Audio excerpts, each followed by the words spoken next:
about my illness. And it seems unbelievable at times that this happened. I couldn't make this shit up if I tried, to be honest. And this is a condensed version of my story. I have short-term memory problems along with long-term memory problems. That's why I'm reading from my notes. I want to share some of it with you, and it can bring to the front my own emotions and can be very upsetting. I had no idea what was waiting in front of me. The year was 2002. I had a condition where an infection attacked my brain. I'd gone to bed on the 16th of March 2002 with recent flu-like symptoms after being diagnosed with sinusitis at the beginning of that week. After being diagnosed with sinusitis, I got lethargic. I spent most time in bed, deteriorated rapidly, found unconscious by my husband Lenny. I was grey in appearance, coma as a result, and developed respiratory failure. Blue flashing lights. I was admitted to ARI intensive care unit. My condition progressed. I was on a life support machine and was fitted with a tracheostomy to allow me to breathe. Doctors didn't know what was wrong with me. Potential symptoms confused with other diseases like meningitis, TB, E. coli, swelling of the brain. Still no answers. I was a bizarre case. I knew that anyway beforehand, but a mystery. I had to go through the process of elimination, many lumbar punctures, more serious brain conditions. I remained in a coma for 3 months. It wasn't known if I'd survive. I was on the dangerously ill list. Waking after a coma is a slow, confusing process. I was lost, confused, disorientated in my surroundings, slipping in and out of consciousness. There was no movement. I was lying there in my own body. I'd locked-in syndrome.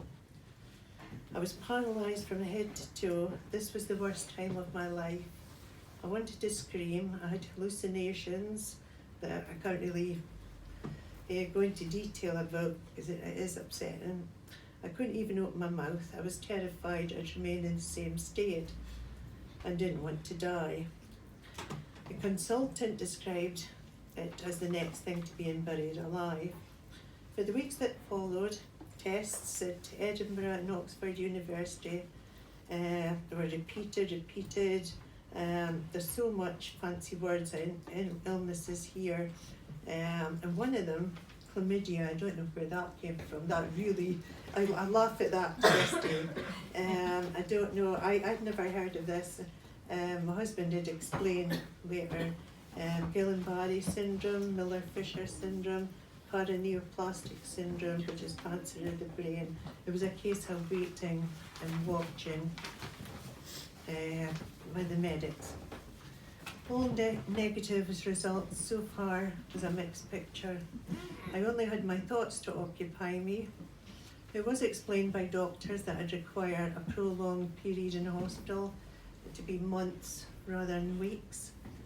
As time went on, I had slight movement in the left side of my mouth, no limb movement. Now my muscles had deteriorated and severe nerve damage. As time passed, I desperately tried to alert people I was awake. I'd follow them with my eyes, but the medics just passed it as the movement was just a lot of coma, a reflex action. As time passed, I learned to blink once for yes and twice for no. I remember Lenny, you telling me to do that if I could hear you. My progress continued. 2 fingers on my left hand moved, and I was transferred to the high dependency unit and brain unit. I was told there was a presentation of listeria in the brain stem. I became very depressed and was on the verge of tears every time anyone spoke to me.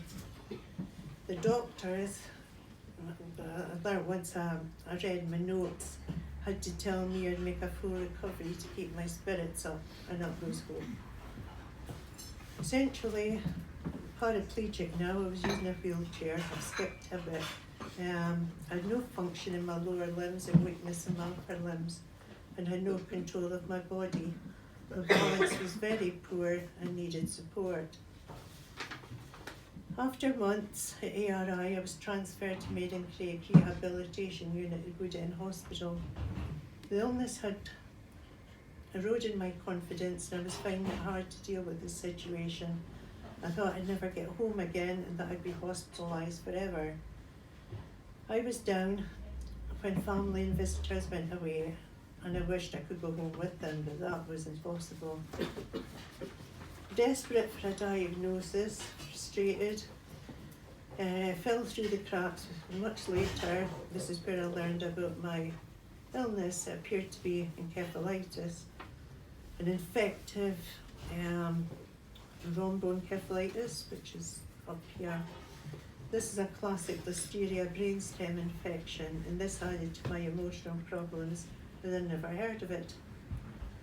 Encephalitis, I learned later, is a condition where an infection attacks the brain, causing brain damage and triggering a coma. I was getting physiotherapy and hydrotherapy pool. I continued to make small gains, small though they were, and work on my legs to try and straighten them, as they were now what they call chair-shaped. All my muscles deteriorating. I found the sessions valuable and beneficial. Eventually I could move my upper limbs and wanted to continue and do more for myself. I wanted to know how far I could improve. In October that year, my hopes of having a free life were not back. I was told that I wouldn't be expected to walk again or even stand unaided. I was devastated at this news. I felt I couldn't cope anymore and wanted to give up. With the support and persuasion of my family and of 2 girls, 2 daughters, well, they're growing up now, and realising how I had improved so far, I became more determined to improve further. It was a case of being told, you won't do this, you won't do that. And I got stronger and thought, I'll do it, I'll try my best. I just kept it up and persevered with will and hope. I thought of my family and continued to make small gains. I made it a long-term goal to be able to stand, and to help with my development, I got the use of a standing frame. I needed to use this every day to prevent stiffening and to practice sitting, standing, and my balance. I learned how to do power transfers on my occupational therapy sessions. When I managed this, I could go home at weekends, and that makes me laugh because the first weekend I remember we're not far from State the Bridge at all, and not far from Asda, so that was my first visit out in a long time, and there was a promotional wine tasting event.